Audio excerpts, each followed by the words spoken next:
variables in Java. Okay, variables, type of variables in Java. And here we are talking about, like here I'm creating a class, okay, and I have a main method. Now we say in Java, we can have three type of variables.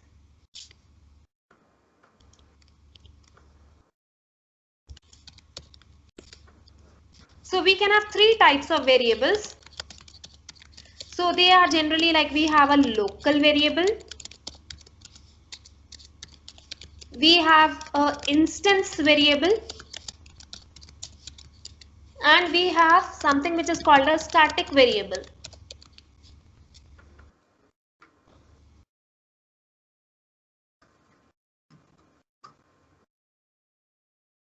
So let us look into these three kind of variables. So when we talk about a local variable, we say the scope of this variable is within the block. Okay, so it could be within the block or a method. Okay, let me give the definitions and then we will look into the practical implementation. Instance variable, you don't need to write down all these things, because after the end of the session I would be sharing these text, this project. So there is a help.txt in which I have written down whatever was written in the class. I have this array.png which is having the like whatever was done in the class, so you don't need to take down notes. Just concentrate on understanding things, okay? Even this thing, whatever we are discussing, I will put it in this project and I will share it by the end of the day, okay? So just concentrate on understanding the concepts. So here we have a local variable. The scope is within the block or a method in which it is defined. So instance variable, the scope is for a particular object of a class. And then we have a static variable. Basically it belongs to a class. So let us try to understand these three kind of variables and what does it mean. So here I have a class, I have a method main. Inside this I am defining a variable int x is equal to 4, right? So what is happening? This variable has been defined within the scope of a method, right? So if I try to access this variable outside this method, now there is another method over here like void print method. In this method, I'm trying to access this variable. I try to do sysout x. Basically, this will give me a compile time error, right? Because the scope of this variable is only within this method, right? So I cannot access it in another method. So this is said to be a local variable, right? Local variable means a variable which you have defined it within a method or within a block, right? So if I create another, now this is said to be a block, right? This curly bracket is also a block. In this, basically I am writing something like int z is equal to 3, right? Now the scope of this variable is within this block. If I try to access it outside this block, like I try to access it in some other method or in some other block, again this is going to be a compile time error, right? So what we are talking about is a local variable is a variable which you define it inside a method or a block, right? So it is defined inside a method or a block. So the scope is limited to this method or to this block only, right? So you cannot access it outside this method or a block. Is this much clear? Yeah. Yes. Now when we talk about a local variable, they also have one more rule, that they must be initialized before they are used. Okay, and they are not initialized by default.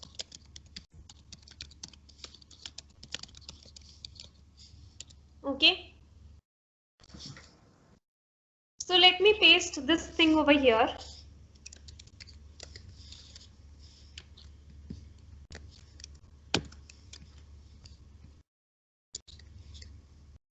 Yes, so what I'm saying is that scope is within a block or a method. This is clear, I think. So the scope of X is inside this method.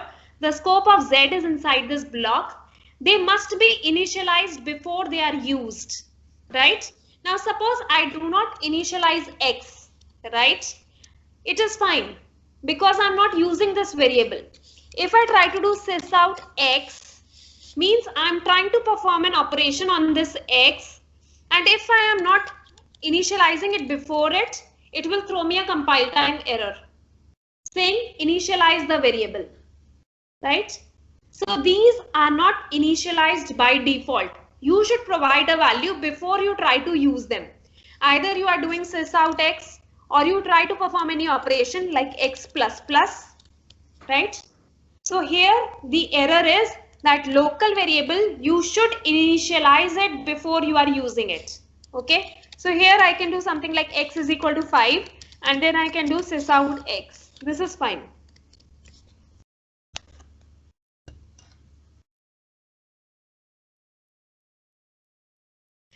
So this is about a local variable. The first kind of a variable we are seeing is a local variable. Local variable means you define it within a method or within a block.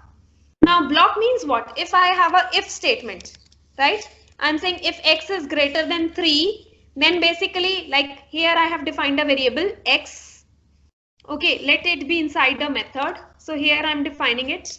Okay, now here what I'm doing is I'm defining int Z is equal to 6, right? So it is inside this block. Yes. So again, the scope of this Z is limited to this block, right? So you can look at the curly brackets. This is the curly bracket in which it has been defined, right? So this is the scope for this variable. If I try to put it out, if I try to use it outside this scope, it will give me an error, right? Yes. So Z is again a local variable, right? So the local variable scope is within the block or method in which it has been defined. They must be initialized before they are used, and they are not initialized by default. So if you don't provide a value for it, it will not take a default value.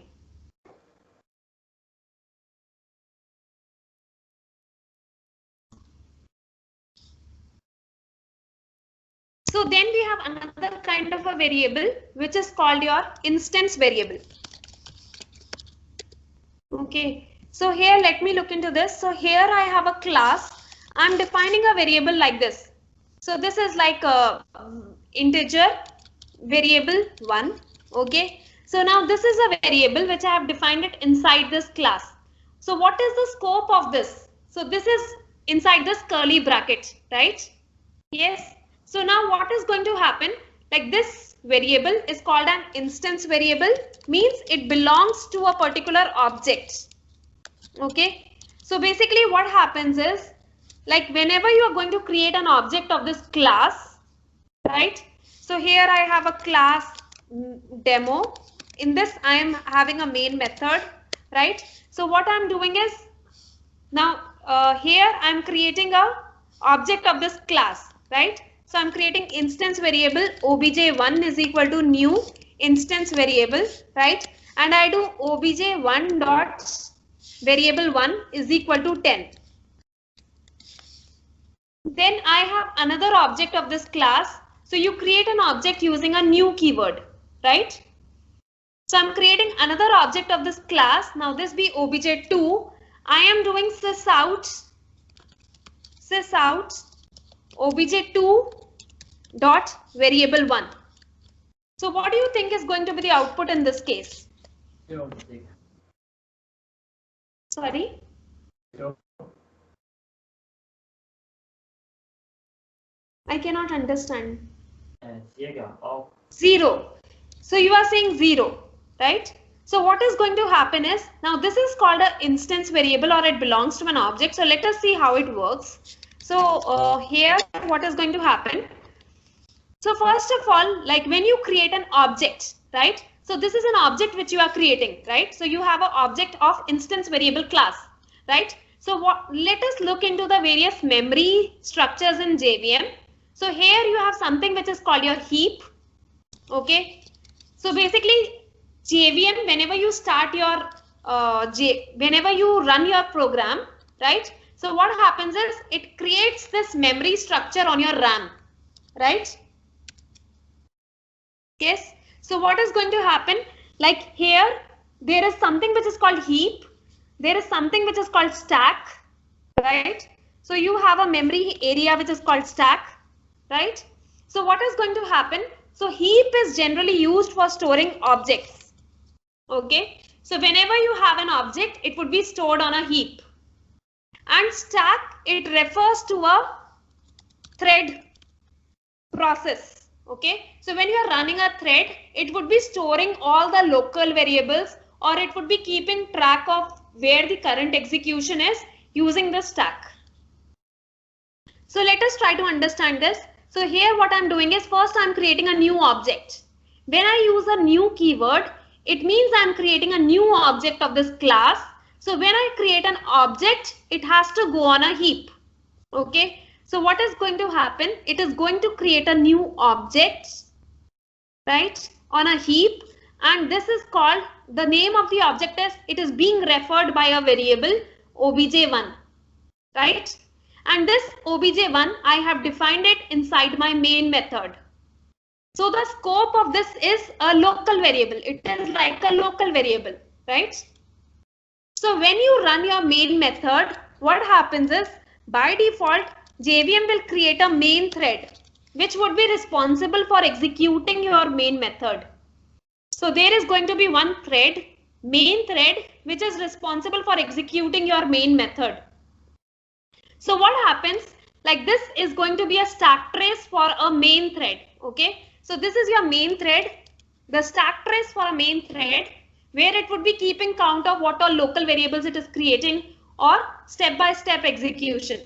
So first step is, it will create an obj1. So this is a reference to a variable of type instance var. So what is it going to do is, it is going to create a local variable. Okay. So over here, right? So the name of the variable is obj1, right? And it is of type instance var, right? So here it is going to store like this, instance var and variable 1, obj1, I think it is, right? Now this local variable is pointing to the object in your heap space, right? Yes. So when you assign an object to it, that means this object is now pointing to an object in the heap space. Is this making sense? Yes. So whenever you create an object, it is created on heap. If it is a local variable, the reference would be stored on a stack for a particular thread, right? So now what are you doing is, you are saying obj1 dot variable 1. Now variable 1, basically what is going to happen whenever it is creating an object. Now here it is a variable which is of int type. So what is it going to do is, it is going to assign a memory location. So basically in this object, it is going to store the value of this variable 1, right? Yes. So here it is going to store the value for the variable 1. It is of type int. So basically it would be storing 32 bytes for it. And you have not provided any value for now, but when it creates an object, it initializes it by default with a value. If it is of type int, it will initialize it with a value 0. If it is of type float, it will initialize it with 0.0f. If it is boolean, it will initialize it to be false. If it is string, it will initialize it to be a null. Yes. So once you execute this code, what is it going to do? This is going to happen like this. Okay. So what is it doing? It is creating a local variable. It is creating an object. In this object, it is setting the value of variable 1 to be 0. Right. Now basically here you are saying obj1 dot variable 1. So this, through this reference, you are accessing this object and you are setting the value to be 10. Right. So what is going to happen? It is going to change the value from 0 to, it will change it to 10. Right. Now you are creating another object. Whenever you call new, it is going to create a new object. Right. So what are you doing? You are creating a new object, instance var type. So what is it going to do? It is going to create a new object, right? And this is of type instance var, which has a variable 1. So what is it going to do? It is going to put over here variable 1, right? And the value by default would be 0 again. It is of type int, right? Then basically what you are doing, you are assigning it to a local variable again, right? So this is another local variable. So what are you going to do? So over here it will create another local variable, right? And here it will insert the value for it, right? And this local variable is referring to this object, right? And here what you are doing, you are trying to print out the value of variable 1 for obj2. So obj2 is pointing to this object and the value of variable 1 is 0 for this object, right? So basically it is going to print out 0. So this variable 1 is called an instance variable or an object variable because it belongs to a particular object. So each object has its own copy for this variable, right? Yes. So if I do something like this, if I do obj2 dot variable 1 is equal to 20, right? So what is it going to do? It is going to change the value of variable 1, which is being pointed by obj2. obj2 is pointing to this variable 1, right? So it will change the value of this to be 20, right? So if I try to print out the value using obj1 reference, right? If I try to do sysout obj1 dot variable 1, right? So it will try to print out the value of an object which is being pointed by obj1, right? So it will print out 10, right? So here it will print out 10. If I do sysout obj2 dot variable 1, it will print out 20, right? So the value depends upon the type of object you are using to print out the value, right? So it has a different value for every object, right? So it is said to be an instance variable because it belongs to a particular instance. Is this much clear? Yes. Yes. So now moving on to the third kind of a variable, which is said to be a class variable. Okay, so here I'm creating a main method. So, or let me create this main method outside this class. So here what I'm doing is I'm creating a variable of type X only, but what I'm doing is I'm making it static. Okay, so now what is this static going to do? Static is used for a variable. Now if I'm using it with a variable, that means this variable belongs to a class, right? So what is going to happen is, like when I create this class, right? So what is going to happen? Now let us look into this. So I'm creating another class, that is demo1. Okay. And here what I'm doing is I'm creating a main method. So here what I'm doing is I'm doing something like this: class variable obj is equal to new class variable. First thing is, when it is a static variable, right? So that means it belongs to a class, so I can access it directly. I think I've misspelled this class, right? So what I can do is I can do something like sysout class variable dot x, right? Yes, since it belongs to a class, I can access it directly using a class reference, right? Since it belongs to a class, I can access it directly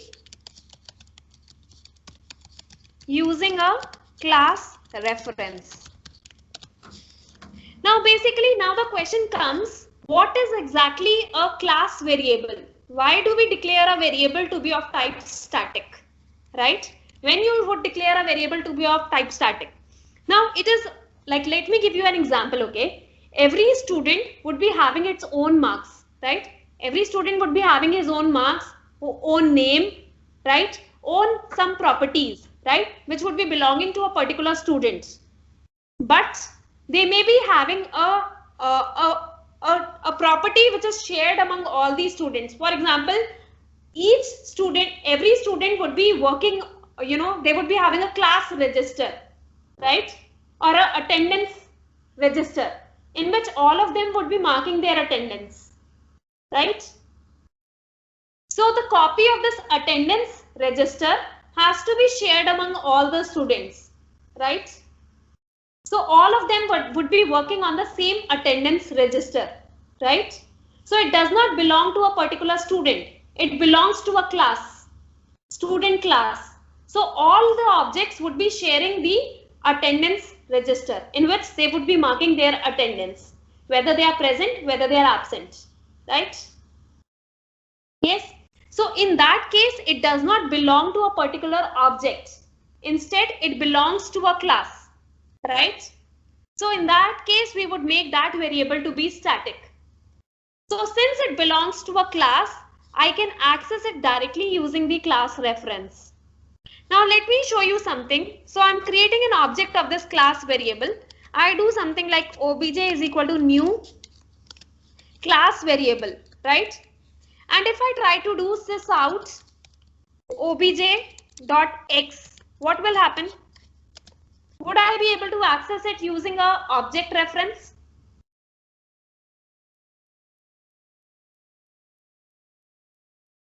So if I try to do obj.x, is this fine? Yeah. So what they are saying is, though it belongs to a class, still you can access it using a particular object reference also, right? Because it is shared among all the objects. So every object would be having access to this variable, isn't it? Yes. So you can use it to print out the value.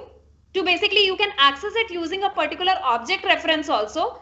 Now here what is going to happen? It is going to print out the value to be 0. Yes. Even the static variables, they are initialized by default. Okay. So only the local variables are not initialized by default, but your static and instance variables, they are initialized by default. So what is going to happen?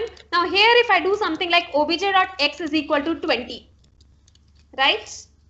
Now what I'm doing over here is I'm doing sys out and I am trying to do class variable.x. What do you think would be the output in this scenario?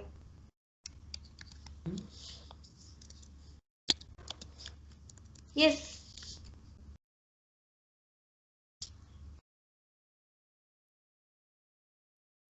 So what should be the output in this case?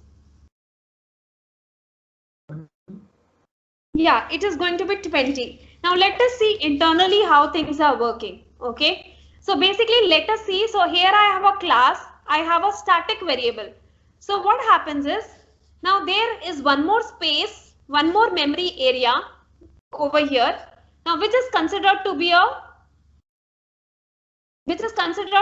perm gen space. Okay. So this is said to be a perm gen space. Okay. So what is going to happen? Like in this perm gen space, you are going to store all these static variables. Okay. And all the class objects. So we will study about something which is called class objects. Okay. So it is going to have all the class objects and your static variables. And it is also going to have something which is called string literals. Okay. So all these things we'll study one by one. So first, when we are talking about a static variable, actually this space, earlier it was different. It was separate space from heap. But I think in JDK 8, they have clubbed it with the heap space. Okay. So now I think perm gen space is also part of your heap only. So there was some changes which was done to the memory model. Okay. So that is why I'm placing it over here close to heap. Okay. So what is happening is, now basically now when this class variable, so let us talk about something which is called loading of a class. How class is loaded into the JVM. What do we mean by loading a class? How a class is loaded into the JVM. Okay. How things work. So when I define a main method, this is said to be a starting point of my application, right? So if I try to run this class, what I will do? I will do Java demo1, right? So what is it going to do? It is going to search for a main method, right? It will find the main method. It will create a new thread, which is called your main thread, and it will start the execution, right? Yes. Now to execute the main method, first it needs to load the demo1 class into the JVM, right? Where is this demo1 class currently present? So if you go inside this, basically it is present inside your this folder, right? It is present on my hard disk, right? So if you look into this demo1 is inside this class variable class, right? And if I look into this, it is present on my C drive, right? So it is present in my C drive at this path, right? Yes. So when I will run my application, what is going to happen? It is going to load this class into the JVM memory, right? So that is part of your RAM, right? So what is going to happen? It is going to create, so how the class would be loaded? So first it will create a object, class object of this demo1 class. So what is a class object? So basically if I do something like demo1 dot class, so it is giving me a demo1 object, right? It is giving me demo1. So it is giving me a class object, class obj class C1 is equal to demo1 dot class, right? So basically what I'm getting hold of is a class object. Now what is this class object? This is said to be having a metadata about the class. Okay. So metadata about the class means this class has what all methods, what all variables, how many constructors, what kind of constructors, right? Whether it is a private constructor, it is a public constructor. So whatever are the properties of a class, it would be having all the information about this class. Whether the class is public, it is default type, or basically is it final or no. So every information about this class would be kept in this class object, right? So if I try to do something like C1 dot, you can see there are some of the methods. So you can get basically the class if it implements any interface, if it is having any annotation on the top of it, if it is having any constructor, so it can give me all the constructors, it can give me all the fields of a particular class, it can give me all the methods of a particular class, it can give me information about any nested class it has, or any class which it extends, any enum it has. So everything about the class I can, which packages this class is in, right? The name of a class, so everything I can get information about this class using this class object, right? So this we would study when we would study Java reflection. So this is used a lot for dynamic loading of a class, or basically when we will study Spring, we will see like basically using this class object, you can even create an object of the class. So currently we are creating the object using a new keyword, right? So using this class object, you can also create an object of the class. You can call any method of the class, even if the method is private.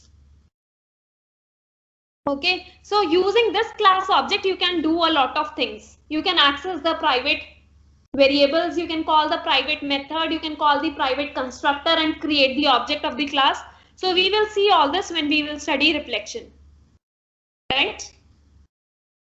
So what is happening? So first, whenever it tries to load a class, it will internally create a class type of an object for this class, right? So when you are calling a main method, it will create a class object of this class, which would be having all the metadata about this class, right? And it will create this class object and it will place it inside your PermGen space. Yes. Is this much fine? Yes. So whenever, see, when I'm calling a main method, it should load this class into the JVM, right? So loading the class means creating a class type of an object, right? And placing it in your PermGen space. Is this much fine? Now the question comes, now here what I'm trying to do is I'm saying sysout class variable dot x, right? Now here I'm trying to access this class. So what it will do? Now it will try to load even this class into the JVM, right? So basically when you call a main method, it will see what all classes you are needing and it will start to load the class one by one. So here you are trying to access this class. So what it will do? Now it will go and try to load this class into the JVM, right? So what it will do? Now it will create a class object of this class variable class, right? So now it will create a class object for this class variable class, right? Class variable. I have given the name to be class variable only. Okay. Yes. So it will create a class object and it will place it over here, right? Which would be having all the metadata information about this class, right? Then basically it also has a static variable of type int, right? So what it will do is even the static variable would be stored over here, right? So instance variables are stored inside the object. A static variable is stored in a permgen space, right? So what is going to happen when I do sysout class variable dot x, it will see the value of x. Since I have not initialized it, it will just print out 0, right? Now what I'm doing, I'm creating a new object of this class. So I'm creating a new object of this class, right? And basically this is again being referred by a local variable, right? It is inside a main method. So what it will do is it will create a new variable, right? And I'll place it over here, right? And this is referring to this object, right? Now this class does not have any instance variable, right? Yes, it only has a static variable and static variable is stored in your permgen space. Now what are you doing is you are saying obj.x, right? So using this reference you can also access the value of x, which is a shared variable. It would be shared among all the instances. So again it will print out the value to be 0, right? When you do obj.x is equal to 20, you are using this object reference to modify the value of x to be 20, right? So if one object is going to change the value of this variable, it would be seen by all the other objects, right? So here if I try to do class variable.x, it has modified the copy of this variable, right? So it is modifying the class variable. So now the value would be printed out to be 20. Yes. Now if I create another object, here I'm trying to create another object. Okay. I'm doing something like this obj1 and I'm trying to print out the value of obj1.x. What should be the output over here? So what I'm doing is I'm creating another object, right? So here I'm creating another object and this is being referred by your obj1. Okay. Now this is another object of your class variable type, right? Yes. So now if I try to access the value of this x using this object reference, what should be the value of x?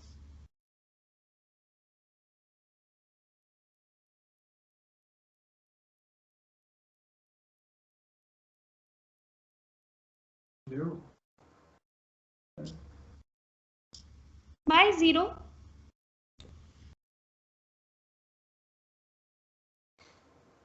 So first thing what we are talking about is that this x is the static variable, right?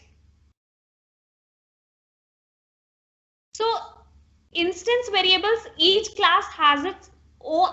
instance has its own copy of this variable, right? So in this instance variable, each object was storing its own copy of this variable.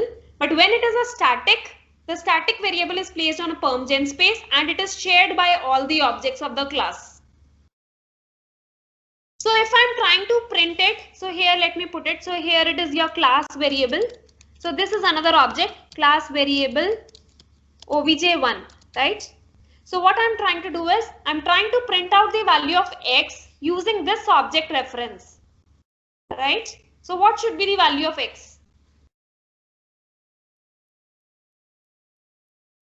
Static, yes. So this variable does not have its own local copy of x, right? It is a static variable. It is not looking into its local copy, right? So the x is stored over here in the perm.gen space. And so what is the value of this x? It is 20, right? So it will print out 20 itself.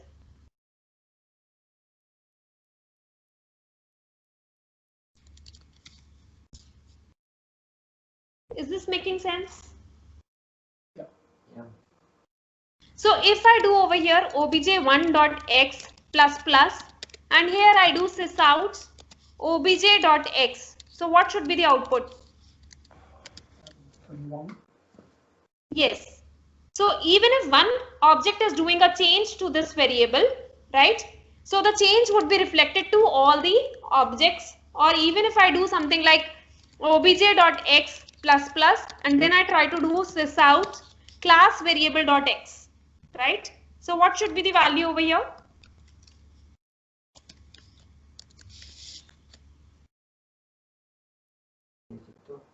Yes. So it would be 22. Is this making sense?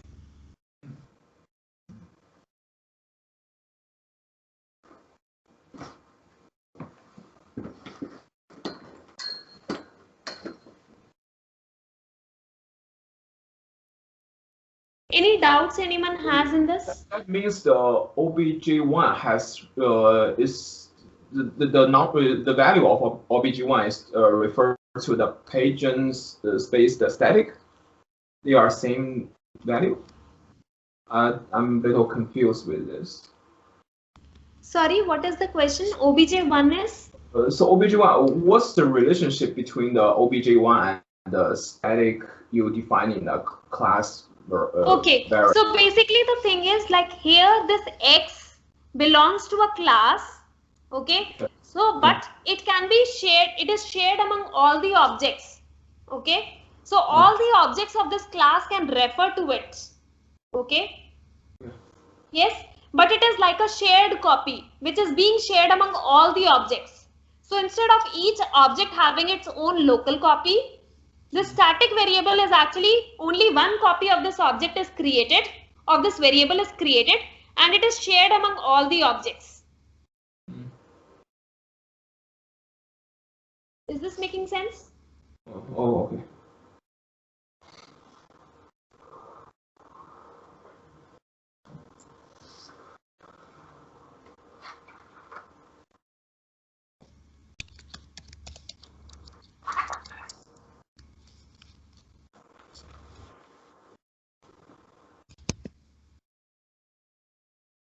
Yes. So this is about your three type of variables. So I have an instance variable, I have a instance variable, I have a local variable, and I have a class variable. So what we are talking about is that these three type of variables. So let us look into the rules again. So local variable scope is within the block or a method. They must be initialized before they are used, and they are not initialized by defaults. So when we talk about an instance variable, scope is for a particular object of a class and they are initialized by defaults, right? So if you define a variable to be of type integer over here, right? So what it will happen, it will automatically initialize it to 0. If you define it to be of type boolean, automatically it would be defined to be false. If you define it as any class variable, like a string or any other class object, basically what it would do, it would be automatically initialized to be null, right?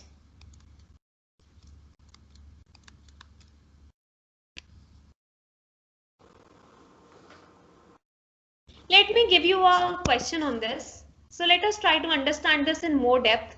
So here, this be like based on whatever you have understood, try to answer this, okay? So let this be the name demo3. And here I have a main method.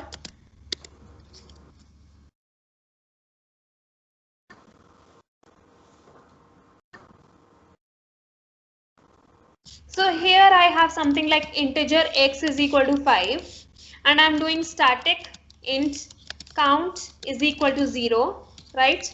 And basically what I'm doing over here is or let me not initialize these values over here, right? And here what I'm doing is, like, I'm creating an object of this demo3. I'm doing obj1 is equal to new demo3, right? And basically I have something which is called my instance block, right? Now, do you know what is an instance block? Now, this block is also said to be an instance block. So, do you know what is this instance block doing?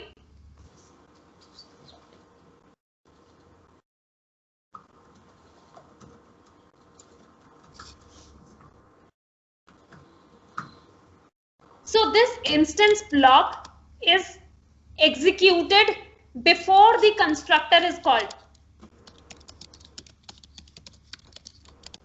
So whenever you create a new object of a class, right, you do new demo3. So before calling the constructor, it will call this instance block, right? So here what I'm doing is I'm doing count plus plus, right? And here I have a constructor. I think you people understand what is a constructor. Do you people know what is a constructor? Yes. So constructor is called when you create the object of a class, right? So here I am calling this new demo3, right? So now what is happening? I am trying to do sysout and I am trying to do obj1. I am trying to print out the values like sysout obj1.x and sysout obj1 sysout obj1.counts. Okay, and basically here I'm also doing something like x plus plus, right? Similarly, I'm creating another object of this class obj2 and I'm doing sysout obj2.x and obj2.counts. What do you think would be the output in this case?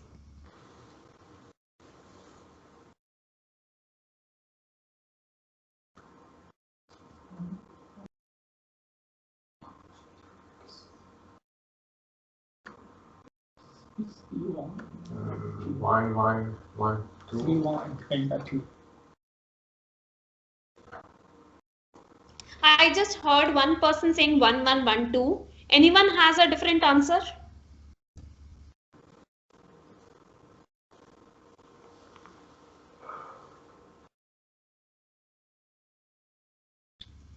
So basically what is going to happen? Now this is like you are creating an object of a class obj1.x. It is referring to an instance variable. Instance variable means it belongs to a particular object. So when I'm doing obj1, now when this is an instance block, this would be called before the constructor is called. So what is it doing? You are doing count plus plus. So means the value of count is 1 and x is 1, right? So you are printing out the value x and count. It is going to print 1 and 1. Then you are creating a new object. So it will call this instance block again for this object. Now x belongs to our object. So value for this object would be 0 first. Then it will increment to 1, right? And count is a static variable. So the first object already had the value 1. So it is going to increment the value. So the output over here would be 2. So the output is 1, 1, 1, 2. Anyone who has not understood this question or needs further explanation?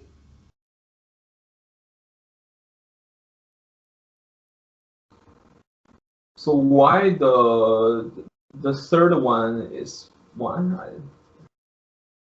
Because here, okay, let us see over here. Let me just delete this. So what I'm trying to do is, now let us look into this again. So this is again my heap. Okay, let us not go into your stack thing. Okay, or let me put this as a stack. Okay, so this is my main thread stack. Now what I'm doing is I'm creating a new object. So I have two objects, right? So this is demo obj1 and this is demo obj2, right? So here I have two objects. I have obj1 and obj2, right? So here is my obj1 and here I have obj2, right? Yes. So I have this obj1 which is referring to this object maybe, right? and this is obj2, which is referring over here, right? Yes. Yes. So now what is happening is when you are saying demo3 is equal to new demo3, before creating this object, it will call this instance block, right? And if you see this demo3, it has a instance variable which is x. So each object would be having its own copy for x, right? And initially the value would be 0. Yeah. And there would be something which is called permgen space, which would be storing the value of counts, right? So here I would have something which is called your permgen space.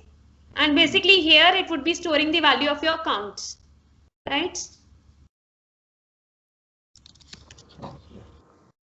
And earlier it would be initialized to 0 when the class is loaded, right? So what is going to happen? Now here I'm creating a new object. So what I'm doing, count plus plus. So this will change the value of count to be 1, right? Yes. And x plus plus means for this obj1, the value of x is going to be 1. Yeah.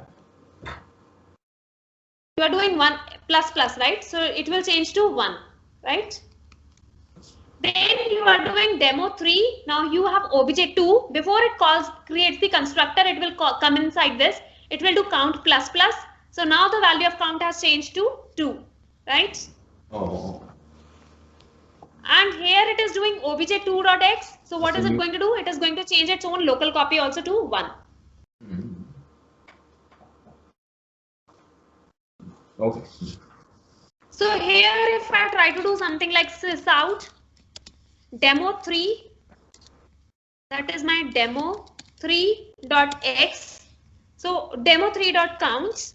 So what is going to happen? What is going to print? 2, right? Is this fine?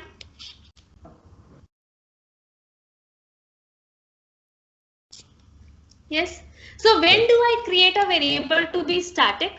When I want this variable to be shared among all the objects, right? So for example, you are trying to create a count of how many instances you have created, how many objects have you created, right? So then you can use this variable to be static. Is this much clear?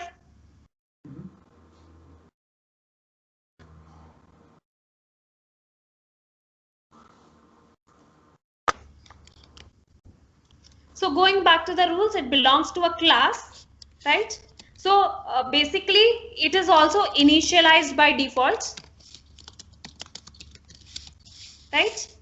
Yes. So for example, like integer would be initialized to 0. String is a class, so the object would be initialized to null by default. Float, if it is, it would be initialized to 0.0f. If it is boolean, it would be by default initialized to false, right?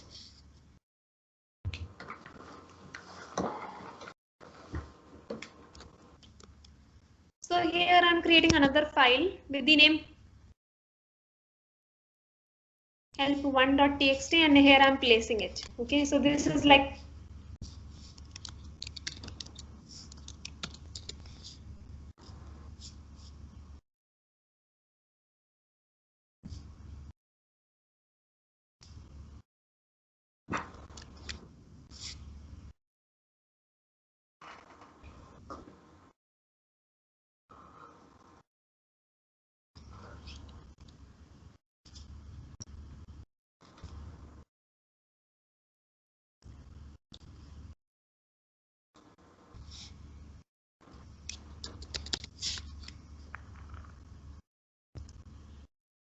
so we were talking about loading a class, right? So let us look into how the class is loaded and internals of it. So I'm creating a new class with the name class loading. Okay, loading demo. So here I have a main method. So basically when I run this class, right, when I ask it to execute this class, so what is happening? You all know. Basically first I'm creating a source code, right? I'm creating a source code that is in your .java file, right? I'm creating a .java file. It is being compiled into a .class file. And this class file is said to be having a bytecode, right? So then basically when you execute this bytecode, what will happen? First, it will translate it into your machine language, right? And then it will run this code. Yes. So basically, first, like we say Java is a platform independent language. So why do we say Java is platform independent? Is because of this bytecode which is coming into picture, right? So when you talk about C, what does it do? When you create a .c file, right? You compile it, it will convert it into a machine code, right? Which machine code means depends upon your hardware. So if you are using a 16-bit or a 32-bit machine or a 64-bit machine, right? So based on that machine, it will be internally using your registers or your internal, it would be referring to the internals of your computer, right? So in your C, this source code gets translated directly into a machine language, right?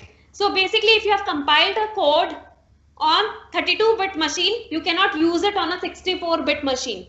Or if you have compiled it on a Linux machine, you cannot use it on a Windows machine. You cannot run it on a Windows machine because the code got converted directly into a machine language. But what Java did, whenever you compile a code, it gets translated into a bytecode, which is like a platform independent code. Now it does not depend on anything, okay? So this bytecode is understood just by your JVM, okay? So it is said to be an intermediary code which is not machine dependent, okay? So it will be translated into a bytecode which does not depend upon any machine, okay? So like if you are compiling it with 16-bit or 64-bit or 32-bit or Windows or Linux, whatever platform you are using, the bytecode would remain the same. Right? Yes. So it is said to be a machine independent code. Then basically you download the JVM, right? So you have various JVMs. Like if I'm running this on Windows 64, I will download a Windows 64 JVM for my machine. If I'm using Linux, I will download the JVM for my machine. So this JVM will then translate this code into a machine dependent code. Is this making sense? Yes. So what are we talking about is, so first what are we talking about is that you create a source file, which is like a .java file. It is compiled into a bytecode. Now this bytecode is independent of which machine you are using to compile, right? So it is said to be platform independent, right? So that is why when you create a bytecode out of any machine, you compile your class on this Windows or Linux or any machine, the bytecode is platform independent. Then what do? You download JVM specific to your machine, right? So if JVM is what? We will talk about what is JVM, JRE and JDK, right? JRE and JDK. But what we are talking is JVM. JVM is a Java virtual machine, right? So this Java virtual machine is basically used for running your code, right? So when you download JRE, JRE has a JVM for you, which would be used for executing your code, right? So what are you doing? You are downloading this JRE specific to your machine. So if I'm using Windows, what I will do? I will go to here I will say, like if I say JDK or JRE download, right? So it will show me various options like on which machine do you want to download it, right? So if I go inside this, it is showing me like you want to download JRE runtime environment. So for which machine? For Linux, use this. For 64-bit, use this. For Mac OS, use this, right? So for Windows, 32-bit, 64-bit. So it has various other JVMs for different platforms, right? So you download the JVM specific to your machine. Now this JVM will translate your code into a machine specific code, right? And then basically it will run your code, right? Yes. So why Java is said to be platform independent? Because in this Java, you are converting it into a bytecode, which is platform independent. And this bytecode, you can convert it, basically you can run it on any JVM. So this JVM will translate it into a machine specific code and then it would be executed, right? So what do you do? Basically this bytecode is said to be a .class file, right? So when you create your jar file or basically you share your code, when you want others to be able to run your code, you generally give them a class file, right? It could be one class file or it could be it could be your jar file which is having lot of class files, right? All the dependencies. Is it making sense or no?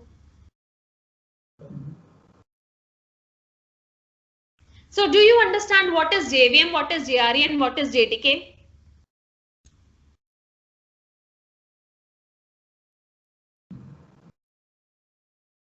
So let us go one by one. So what is JDK? Development kit. Java Development Kit. So what is Java Development Kit? As the name suggests, it has everything which is needed for the development. Okay. So I am creating a program. So what do I need? First, I need a compiler to be able to compile my code. I may be needing a tool like JavaDoc to create a documentation, right? I may be needing other tools also like a debugger through which I can debug my application, right? I would be needing JRE. Now I would be needing JVM also to be able to execute my code, right? So everything, and I would be needing some libraries also, like pre-written libraries, like my string class, my math class, all these classes which are already written in Java, right? So basically all this forms part of your JDK, right? Is this much clear? Then you have something which is called JRE. What is JRE? Runtime environment. It is a runtime environment. So basically anything which is needed to run your code. So what do you need for running your code? Running your code means your code is already compiled, right?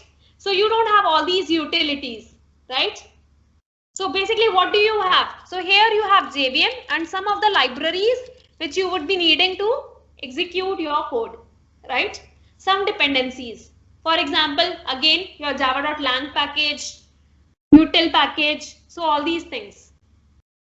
Is this fine? So basically we can say JDK is a superset of JRE, right?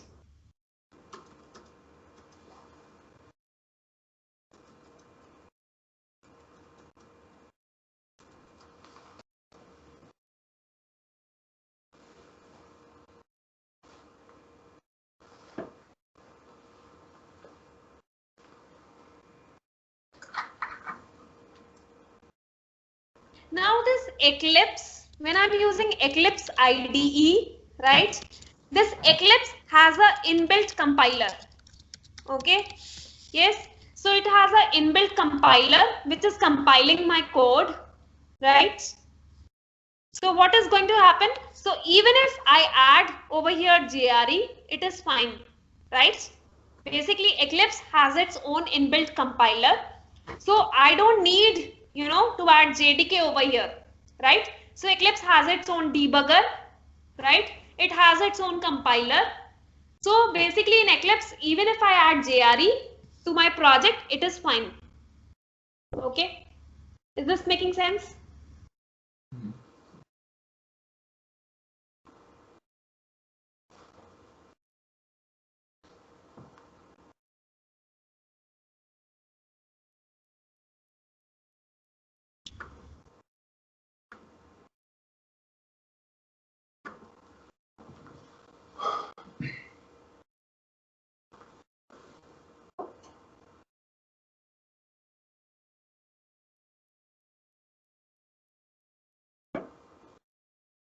Yes.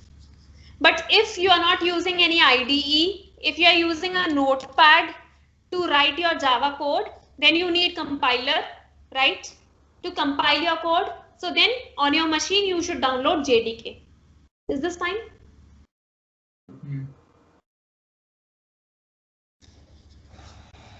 So moving on to the other thing. So this was about now coming back to loading a class, right? So what are we saying is this JVM, it is like a virtual machine, right? Which is running on top of our operating system, right? So basically what is going to happen, you understand what is a virtual machine, right? So what is a virtual machine?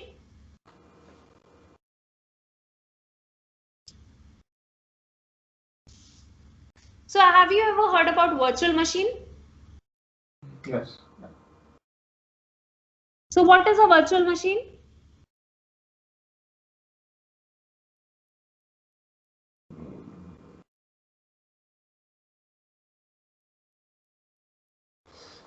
It can be compatible for different system or different mechanism. Yeah, so similarly when we say JVM, it is running on top of our operating system. Okay, so basically what is going to happen? So this is kind of an operating system only, which is running on top of our operating system and which is responsible for, you know, converting this bytecode into a machine code. It also has its own memory area, right? So basically when we talk about this heap, stack, permgen space, these are the various memory areas which are there in JVM. You also have something which is called class loader, which is a program which would be used to actually load your class into the memory. Okay, so when you load your class, we have something which is called class loader, which is actually responsible for loading the class into your JVM. Okay, so creating a class object, storing it over here. So all these things are done internally, right? Yes. Yes. So here, when we talk about loading a class, it means like loading a class into your JVM, right? So your class is saved on your C drive. You are loading it into the RAM or into the JVM memory, right? So let us see how the classes are loaded. So here I was looking into this demo. Here I have a class which is like P1, okay? Now here what I'm doing is I'm just doing P1 obj, right? So now you tell me how many classes would be loaded into the JVM when I run this code. So if I run this code, if I call this main method, how many classes in total would be loaded into your JVM memory? Two. Yes. What is the answer? I mean, two, like the main class. So first is the loading demo class which would be loaded. So what about this P1? Would this P1 be loaded or no?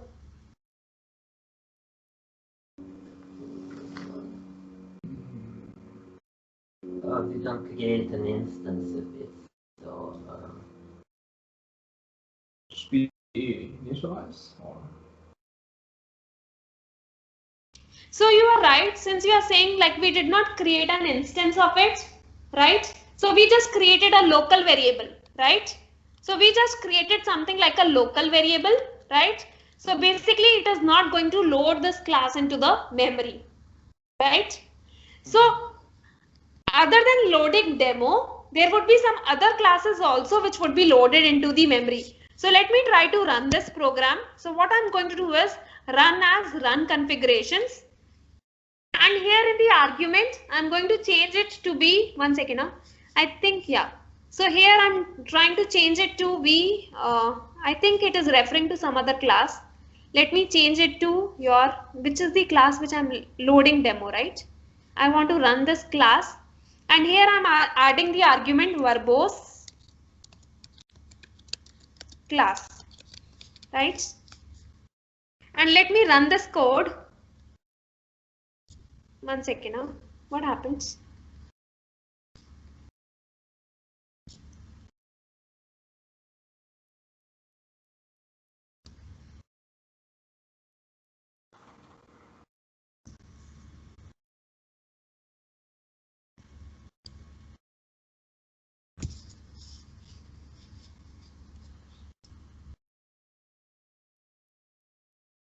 So let me try to run this again. So here run configurations. I think, oh sorry, I forgot the minus sign. So minus verbose and class. Let me run this again. So now this is showing you all the classes which got loaded into the JVM. Okay, so let us see like what all classes it loaded. Okay, so first thing what it is showing is it is loading, it opened rt.jar, right? So first thing it did was it opened up your rt.jar and it started loading all the classes inside your rt.jar, which is like your object class, serializable, comparable, string class, class, right? So we have something which is called rt.jar. So if I go inside this C program files. So here is where I downloaded my Java. So here I have JDK. Inside this, if I go inside this JRE, there is something which is called lib. If I go inside this lib, you can see there is something which is called rt.jar. So this is your rt.jar, right? So this is a jar file which has all the jars which are like so if you look over here, like your java.util package, java.io package, java.lang package, java.math package, all these java.sql, java.time, text, all these are part of your this rt.jar, right? So what is it doing is, first it is loading all the classes from your rt.jar, right? So all these classes are from your rt.jar. So whatever classes are there in rt.jar, so it is loading all the classes. And then if you look into here it is loading your class loading demo, right? Yes. So this is the class which you were executing, right? Loading demo. This is the class, right, which you were trying to run, right? So then it loaded your loading demo class, right? But if you look into it, it did not load your P1 class. So if I search for this P1, I do Control F and P1, it did not load this class, right? Yes. So basically what are we talking about? So when you try to run your program, so the classes are loaded into the Java. So first it loads all the classes from your rt.jar, right? So we have various types of class loaders. Okay. So like this, we have Bootstrap class loader. Okay. So what is this Bootstrap class loader doing? This is responsible for loading all the files from your rt.jar, right? Then basically you have something which is called, so then basically it will load all the classes which are needed on your class path. Okay. So here basically if you need, so if I'm running this code, I need this loading demo class, so it will load this class, right? Now here it did not load my P1 class. If I try to do is equal to new P1, right? Now I'm creating an object of this class, and if I try to run this again I'm using this verbose class option to see what all classes are getting loaded, right? So if I run this again, so now you will see that even this P1 class is getting loaded, right? Yes. So this is about, so basically how the class loading is going on. So first it is loading all your classes from your rt.jar, okay? Then basically whatever classes it will need, okay? So it will load it on the go, right? So basically we say we have three types of class loaders. One is your Bootstrap class loader, which is responsible for loading the classes from your rt.jar. We have something which is called your extension class loader, which is responsible for loading the classes from your ext folder.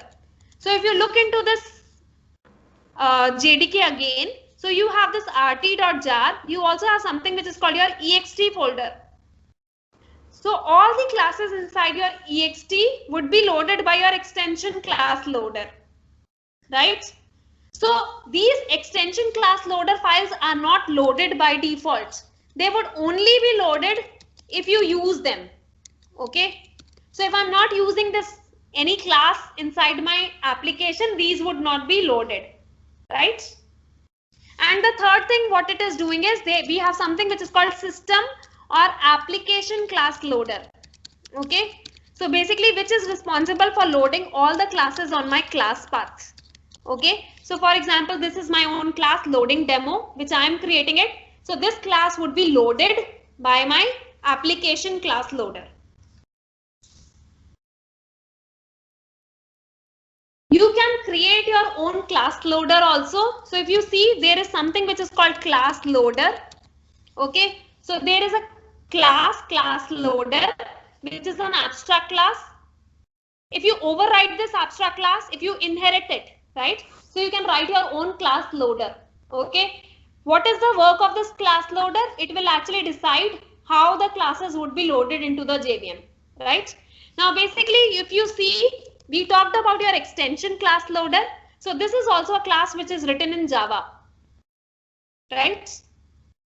So then we talked about something which is called your application class loader. So this is also a class which is written in Java, right? But we have something which is called Bootstrap class loader. Now this is not written in Java. Okay. Yes. So this is little bit of theory which you should be knowing. So you should be knowing what is a loading of a class, what are the various types of class loaders, okay, how the classes are loaded. So basically what happens is, now when I execute this program, what will happen is, first it will load all the classes from rt.jar, right? Then basically it will see that there is a loading demo class. Now it follows a delegating pattern to load your classes, to load the classes. What does it mean? Basically the classes would be loaded in this order only. So whenever I have a class loading demo, what will happen is, first it will try to load it using your Bootstrap class loader.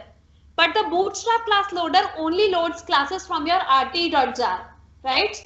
So basically if I'm trying to load this class loading class demo, so basically it will see that this Bootstrap class loader cannot load it. Then it will delegate the responsibility of loading the class to your extension class loader. But extension class loader only loads the class from your ext folder. Since this class is not present in your ext folder, then it will delegate the responsibility for loading the class to your application class loader. Okay. So finally this application class loader is going to load this class. So there is always going to be in the same hierarchy. First your Bootstrap will try to load a class. If it does not find it, extension will try to load it, and then your system class loader will try to load it. So this is said to be a delegating pattern in which it tries to load the classes. Is this making sense?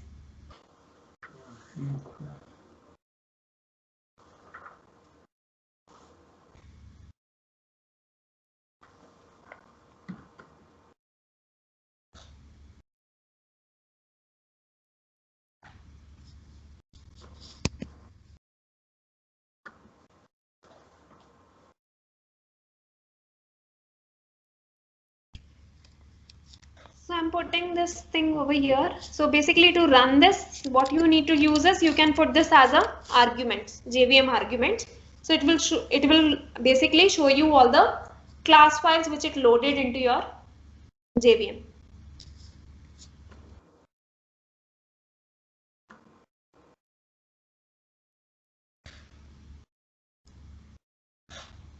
Now here I'm asking you one question. Here I have a static int x, right? If I try to do like over here, like sys out p1 dot x, do you think your p1 class would be loaded?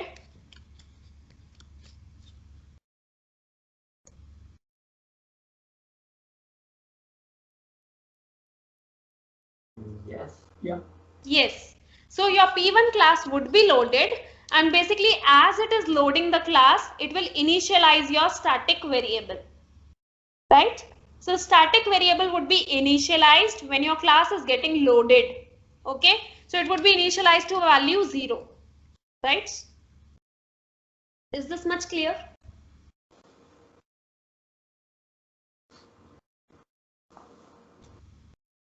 So here we can say that static variables, these are initialized when your class is loaded. Okay, initialized by default when the class is loaded. Right? So I think now you understand what is class is loaded, right? What do you mean by class is loaded? Means it is loaded into the JVM, right? From your hard drive, you are making it, so you are loading it into the JVM memory, right? So basically as it loads your class, it will create your class variable, class object, and it will initialize your static variable. Any doubts anyone has till here?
So we studied about something which is called a static variable, right?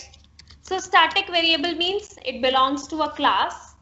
The copy would be shared among all the objects. We talked about something which is called your instance block. We said instance block is the code which would be executed before a constructor is called, right? So now we are going to see something which is called a static block, right? So let us look into it. So here what I'm doing is I am creating something like this. I'm saying static, right? And I'm writing it something like this, right? And I have something like this. So this is your instance block, right? So this is, I can say sysout, static block invoked, static block called, right? Then here I have something which is called your instance block. So I'm saying sysout, instance block called, instance block invoked, right? Then you have something which is called your constructor, right? So here I have a constructor, right? Here I can do sysout constructor called,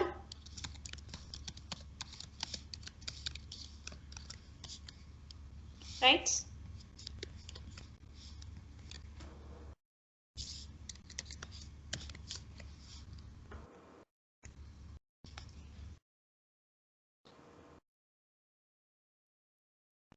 And here I have sysout 1. If I run this code, what do you think would be the output of this program?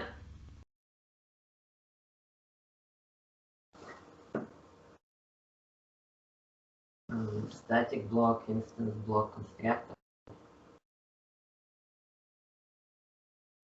Okay, so basically if you see, this is your main method. So your program will start executing from your main method. So to execute your main method, first it will load your class, right? When it loads your class, so the static block is invoked when the class is loaded into the JVM, right? So basically what is it going to do? It is going to print out static block calls, right? Then you are just doing sysout 1. So what should be the output? Static block calls and 1, right? You are not creating any object. If you are not creating any object, so the constructor would not be called, and this is executed only before your constructor is invoked, right? So what is going to be the output? Static block called and 1, right? Is this clear? Yeah. Let me just remove this verbose mind class, otherwise it will keep on printing out. So let me run this. So I don't know which class it executed. So let me run this. Run as run configurations, and here I'm just doing which class? The static demo. 1 second now.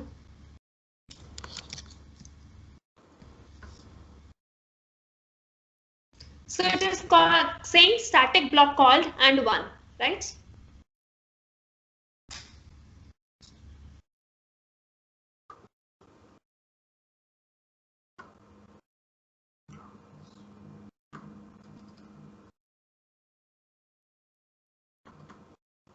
So this is a static block. Static block is called only once when class is loaded into the JVM. Okay. So this is an instance block. Instance block is called before the constructor is called. Right?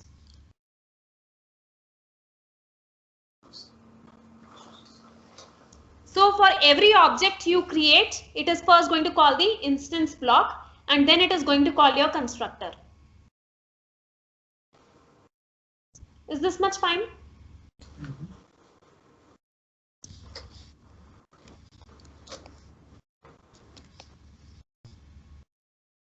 So here what I'm doing is, I'm creating one object of this class, right? So I'm doing static demo 2, obj is equal to new static demo 2, and this be your obj1. I'm creating another object of this class saying obj2 is equal to new static demo 2. What do you think would be the output of this program?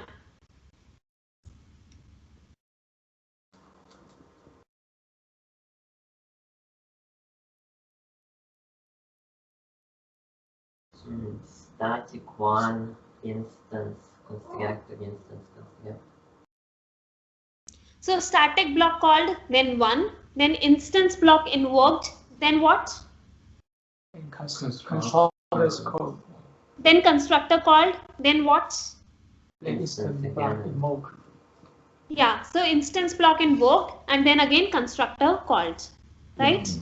Yeah. So is this much clear? So let me try to run this. So when I run this, basically this is the output.